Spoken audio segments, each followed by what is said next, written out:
રાજકોટ મહાનગરપાલિકા આરોગ્ય શાખા ફૂડ વિભાગમાંથી હું food safety officer Rajul Parmar.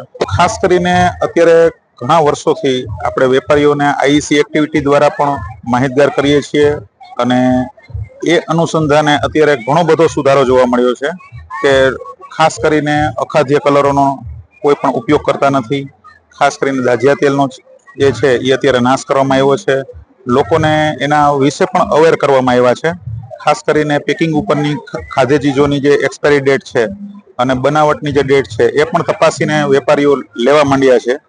તેમ છતાં પણ અમુક જે વેપારીઓને એવી વસ્તુઓ જોવા મળી છે કે અમને એક્સપાયરી વાળી, એનો અમે સ્થળ ઉપર નાશ કરેલો છે અને આજે અંદાજિત 160 કિલો જેટલી અખાદ્ય ચીજોનો નાશ કરેલો, જેમાં ખાસ કરીને વાસી બાફેલા બટેટા છે।